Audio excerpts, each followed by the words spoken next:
What is justice? I know, starting off with the easy questions. Let's try and rephrase it. What do you think justice is? What's your brand, your form of justice?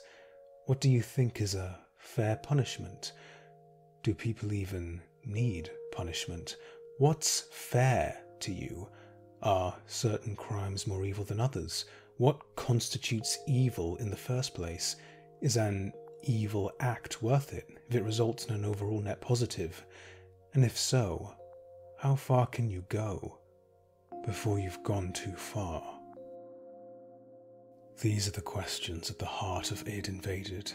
How far are you willing to go in the name of justice? Or, more accurately, what you believe to be justice? Multiple characters throughout the 13-episode run commit, on paper, morally reprehensible acts, all in the belief that their actions are righteous, or at the very least, will eventually be justified by their results.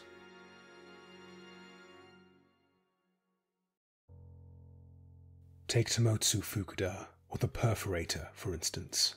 After surviving a suicide attempt that inadvertently cured his arithmomania, Fukuda proceeded to perform the same act upon others, drilling a hole right into their skull and out the other side, more often than not killing them.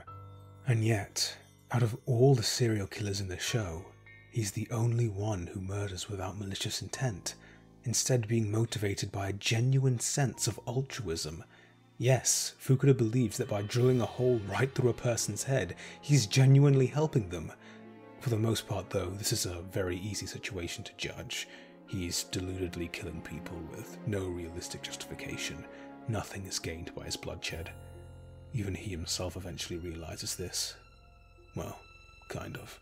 I wasn't doing it right. People have to fix themselves. Drill their own holes. However, when he drills on Kenmochi, Find out of the gutter. However, when he captures Kenmochi and drills a hole in her head, she survives. In fact, she not only survives, but the hole in her head changing her actions and perspective of the world actually ends up being critical in the identification and subsequent arrest of the gravedigger and John Walker. So, is it a good thing then that Fukuda killed 5 people, since that was what attracted the ire of the Kura, which ensured that Kenmochi would cross paths with him? Are the lives he took now justified, because they eventually led to something good?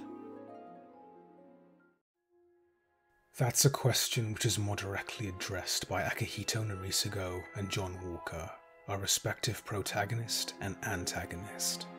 Narisago is a former police officer who, after the murder of his daughter and his wife's resulting suicide, stormed the house of the man responsible and shot him dead, landing himself square in prison until he found himself in the employ of the Kura.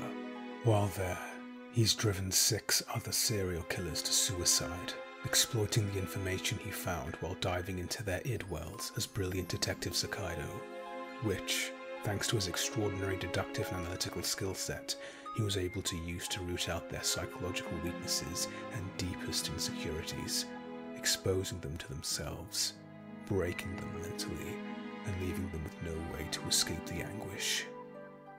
Well, barring one.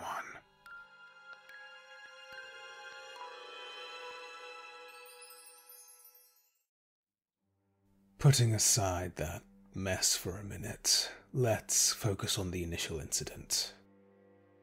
Narisago, presumably off-duty, shot an unarmed man in cold blood. No warning, no hesitation, no mercy. Now, some of you might point to the context, and rightly so. This is the man who beat Narisago's daughter to death and indirectly caused his wife's suicide, not to mention the previous victims he's killed. But does that make it right?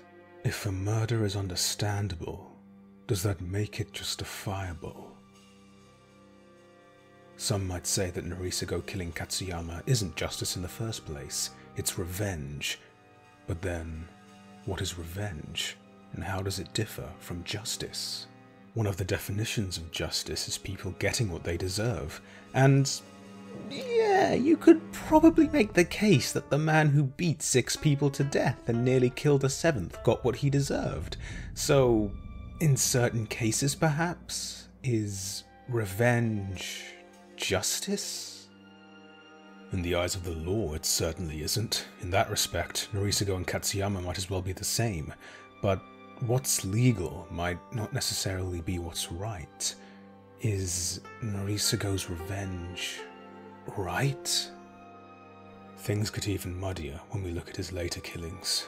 Yes, he's still killing serial killers who might deserve punishment, maybe even death, but this time, he's not just shooting a person dead in one shot.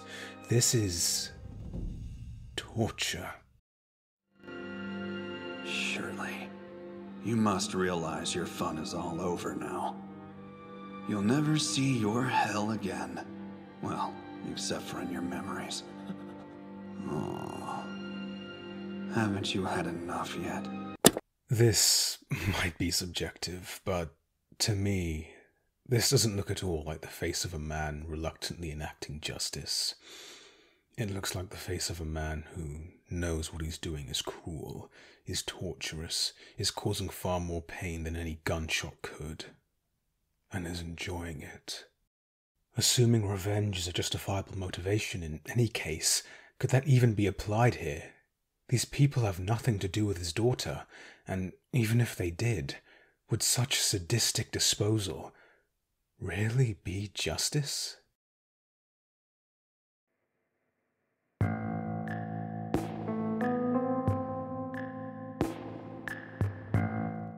The question of what justice is also one that permeates the existence of our main antagonist.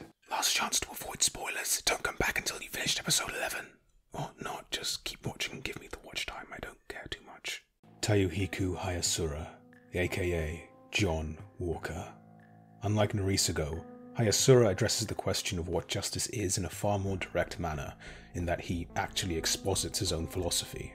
Twice, actually, and this ends up giving us a pretty decent image of where he stands on the position of justice, subscribing to a mix of consequentialism and moral relativism. Consequentialism being that a person's conduct can only be judged as good or evil based on the consequences of those actions. I made the Kura, used it to catch numerous serial killers, and yes, I'm responsible for creating some. But look what it's accomplished. The world will realize it was the moral choice, and the benefits far outweigh the costs. And moral relativism being the idea that there is no universal standard for right and wrong, and that what each of us think as being right and wrong are reflections of our culture and personal beliefs, rather than a definitive truth. A brilliant detective is one who inquires. I'm doing that, making inquiries for the sake of justice, although in my own way. Still, I can't help it if you don't appreciate my methods. Ha. As for justice, that depends on the criteria used to judge. Even if my version can't be found in this world, outside is another story, is it not? I simply must do what I can from within here. Hayasura, by driving people to become serial killers and forcing Kiki Yasukai into becoming the Mizuhaname, was able to lay the groundwork for the Kura's foundation, enabling the swift capture of many a serial killer. The discovery of Kiki's powers and the development of the Mizuhaname, Wakamasubis, and brilliant detectives could have massive impact in who knows how many fields. Of course, he only got this far by torturing a young woman, pushing her to want nothing more than death, while at the same time driving psychologically vulnerable people to become serial killers, who would then go on to kill dozens upon dozens of innocent people. The Kura's foundations are built on a graveyard, designed by a man who thought he was a god, and yet, after his death, the Kura stays in operation, continuing to save lives and catch killers. So, does the Kura's success justify Hayasura's actions? It Invaded doesn't give too clear of an answer. It doesn't question that Hayasura's actions, in a vacuum, are deplorable, and he is punished for them. But when it comes to what he was trying to achieve, that's a bit more ambiguous. Sure, Hayasura himself is exposed as using the whole "this will all be worth it in the end" spiel as basically window dressing for a massive god complex, but regardless of his motives, he's undoubtedly done good by founding and leading the Kura. However, I can already feel myself starting to go in circles, so let's leave Hyasura alone and go back a few paragraphs to a question I posed while talking about Fukuda.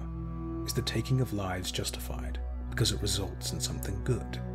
And I think the closest the show comes to answering that question is with Funetaru Momoki.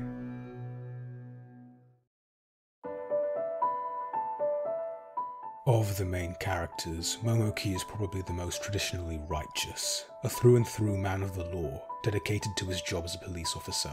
In the series finale, when sent in to save the Kura from Giki Yasukai's out-of-control powers, he's told he will most likely have to kill her. Most expect things to go that route, and no one would blame him for doing so. He's saving dozens of his colleagues and helping put a stop to Hyasura's plans. In the eyes of everyone else, including Kiki herself, Momoki would have been completely justified in letting her die.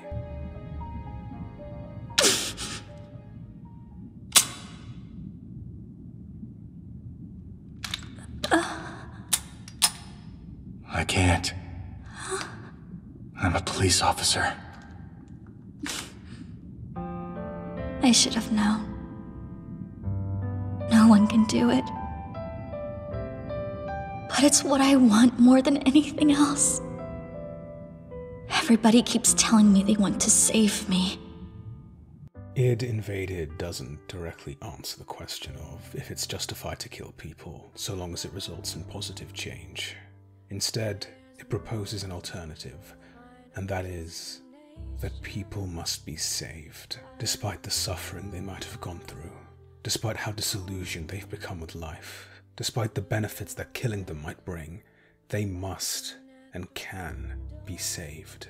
It might be hard, it might even seem impossible in the moment, but in time, someone will come along to make the impossible possible. Someone will come, capable of making a pipe dream a reality. Someone will come to save them, and there can be no doubt that that is justice. It's